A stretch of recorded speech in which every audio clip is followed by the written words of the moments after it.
Bonjour et bienvenue dans cette courte vidéo dans laquelle vous allez apprendre à nommer l'autre famille, c'est-à-dire les alcools. Donc je vous présente deux exemples. Vous voyez que ce qu'ils ont en commun, effectivement, c'est de posséder le groupe caractéristique hydroxyle OH. Celui-ci étant situé ici. Par rapport aux alcanes, eh bien, vous avez simplement un atome d'hydrogène qui a été substitué par un groupement OH.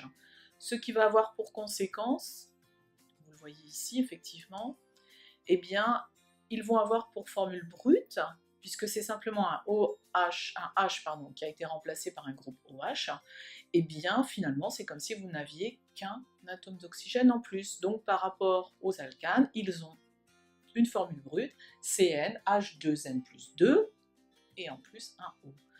La chaîne ici est ouverte, linéaire ou ramifiée. Donc linéaire dans le premier cas et ramifiée dans le second cas.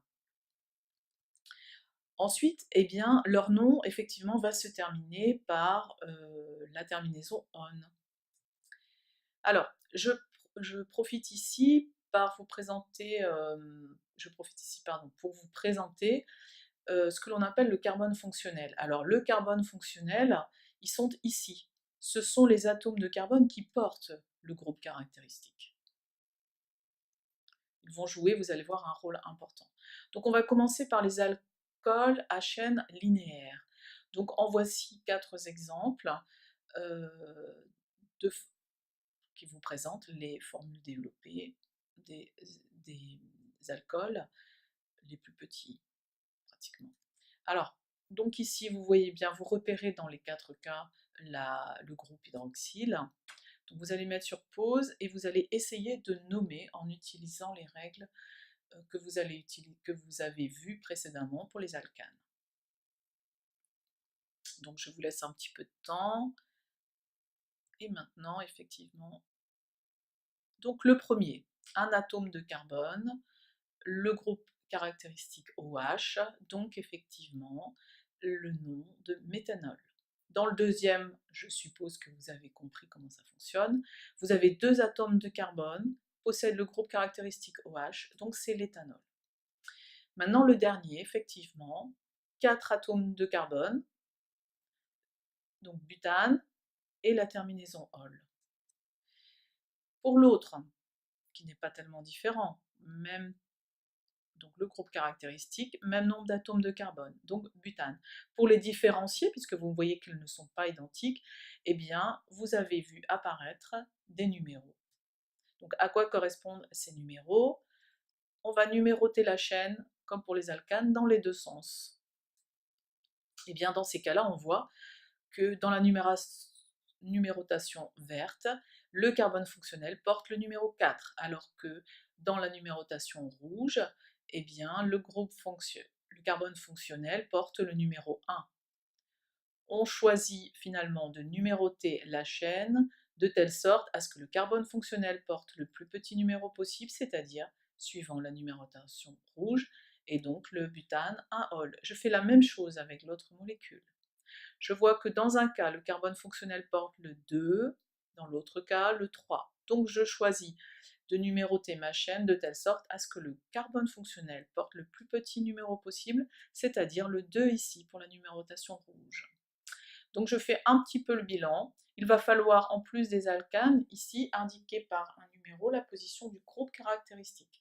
Ensuite, on va numéroter la chaîne pour que ce numéro soit le plus petit possible.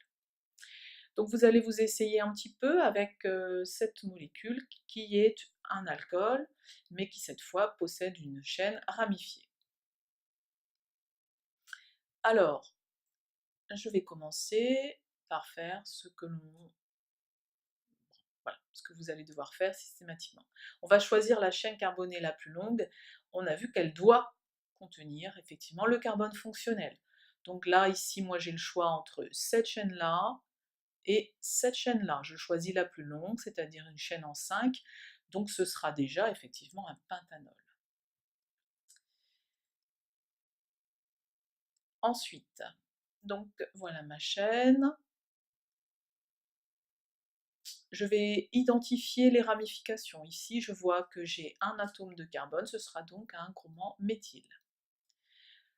Je vais numéroter ma chaîne de telle sorte que le carbone fonctionnel porte le plus petit numéro possible. Donc je numérote en vert ici, 1, 2, 3, 4, 5. Eh bien, si je numérote dans l'autre sens, mon carbone fonctionnel portera le numéro 5. Forcément, je choisis la numérotation verte. Ensuite, une fois que j'ai fait ça, eh bien, je vais indiquer la position effectivement de ma ramification.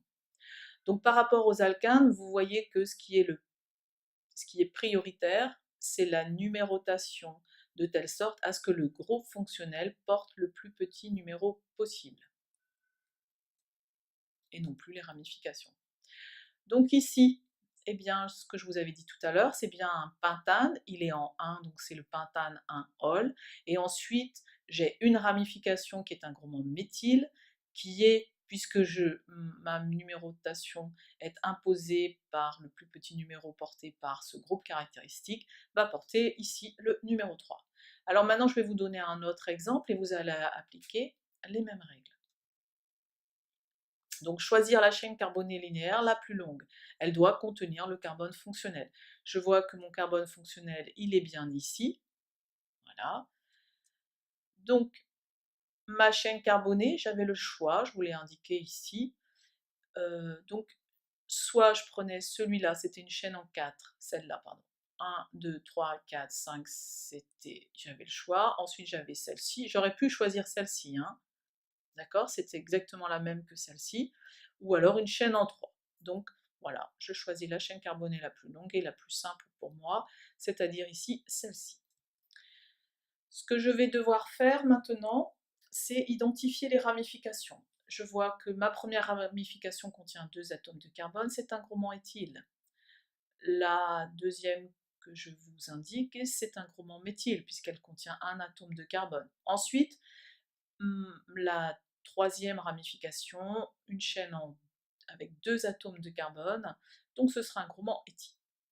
Donc ce que je vais faire, c'est que maintenant je vais numéroter ma chaîne de telle sorte à ce que le groupe caractéristique soit porté par le carbone fonctionnel qui a le plus petit numéro. Donc j'ai une chaîne en 5, toujours pareil, c'est assez simple, je vois bien que si je la numérote comme ça, ce carbone fonctionnel portera le numéro 1, alors que si je la numérote dans l'autre sens, il va porter le numéro 5.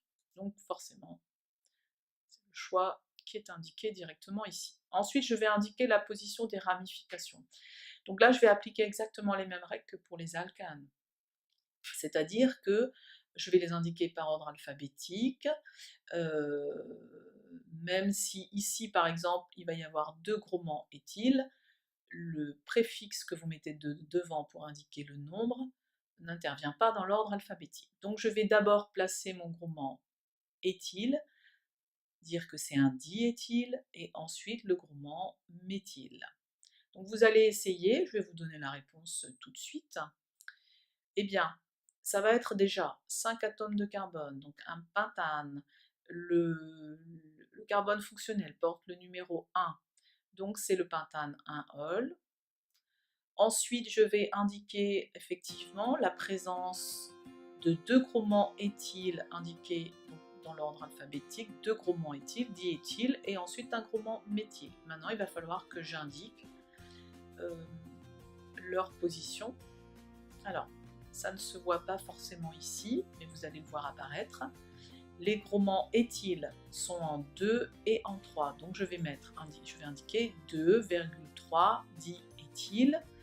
Ensuite, je vais indiquer par un tiret la position du groupement CH3, donc du groupement méthyle, 2, donc tiret 2, tiret méthyle, et ensuite pentane 1-ol. Donc je fais disparaître ce qu'il y avait en trop, et voilà le nom complet de la molécule.